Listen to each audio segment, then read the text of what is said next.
week before, a new album came out by Big L. Big L is the rapper from Harlem. He died in 1999, right? And so his album's he put out, I think, one complete album in his lifetime. And the new album has been put out by Mass Appeal, which is like Nas's label. Yeah. And it's some of his old freestyles, some verses that I think hadn't heard the light of day before, but only like a couple of them. Then a lot of it's like stuff that's come out, like there might be a video of him spitting it at a show that people have heard who are into his stuff, right? But like it's now been remastered and put into a project. So a lot of people are kind of not loving the album because it's not as good as it would be if he'd made a new album. But obviously he's been dead for like 26 years. So I wanted to see what you think about posthumous releases. Go on. What you got an opinion on that? I got one, but I think they can be a beautiful thing. So like, was it not the Mac Miller album After Circles? The one that has the balloon artwork. Okay. Yeah. That was really praised as like a really good example of how posthumous albums can be done in a way that still honor the artist. For me, I'm not a massive fan because even though it's done with the best of intentions and also using art that exists, we don't have the context for what he wrote them in. So like there may be some rhymes in there that are situated on a beat that wouldn't have been chosen by Big L because he's not here to situate it, or there may be themes that run through certain verses that we're not able to sonically match the beats to because we don't have his mind. And whilst I understand the intention of continuing the legacy and also acknowledging the fact that Big L died essentially before he reached his real pinnacle of his prime, and so there are people that still need to eat off his estate, right? Like presumably like his mother and father if they're still alive, any kids that he has.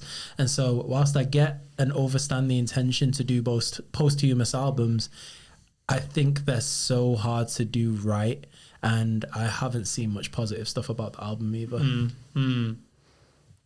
But do you think that's a very intellectual take? I agree 110%, and even on that, I suppose we were saying a bit earlier, from my perspective, I suppose it depends on the type of artist or like how significant they were, I think, at the time, because like you're saying, Big L as an example, who didn't really reach the prime, but then we were saying Biggie Smalls, he was gonna drop his second album, then just happened to pass away beforehand. So like the impact it had when it came out was different. But then even again, if we're talking rap, mentioned Tupac, he's got how many albums come out after he passed? Is that really Tupac? Is it not? You'd have some diehard fans that would sit there and say, nah, we love it, this is what he stood for. You'd have some people that say the diehard fans and say this isn't the sound, this isn't what it is. But he passed at 25, we wouldn't know. You know, we're all older than him here today.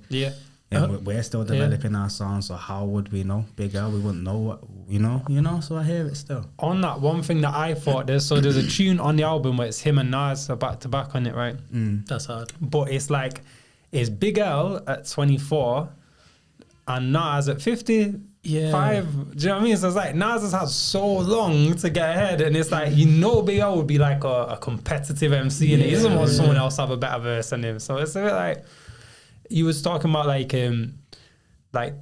with especially stuff like that where it's like they've not just released music that they already had, but they've created music out of the pieces that they had. Pick like a cappella verses and pick different beats and then put verses on beats and made hooks and did it. That's different. But if you already had 20 songs he recorded, mastered, just never dropped, and then someone picked 12 of them and put them together, that's different, isn't it? Like, I also think it's about the intentionality as well, because like a producer isn't going to have a writer's mindset. So like like we were saying, there may be certain cadences in what existed that Big L would be like, actually I just laid them down to mess with how it sounded, but I knew how many times you've recorded something just to get it out, but you know it's never going to see the light of day, because you just need to have that feeling. And I think there's that lack of quality control that exists there.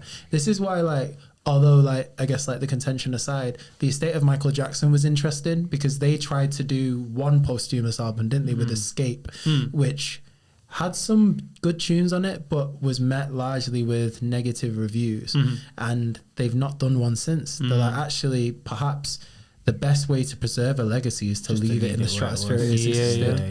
Like, that's how it accumulates growth and wealth. Like, when you're thinking about other rappers who aren't here with us, like Biggie Smalls had 2 posthumous albums, Life After Death, and then they did the other one that had the Nasty Girl remix on. I think that was the one that they put together though, innit?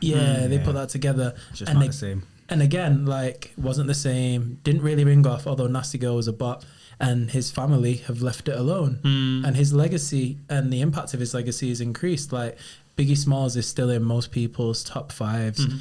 And like, I feel that the danger with these posthumous albums is that you're taking away the impact that the person left when they were still alive, or chasing the essence of trying to keep them relative to the here and now. When not all messages are meant to be intergenerational. Some capture moments. There's like, I was reasoning about this with a sister the other day.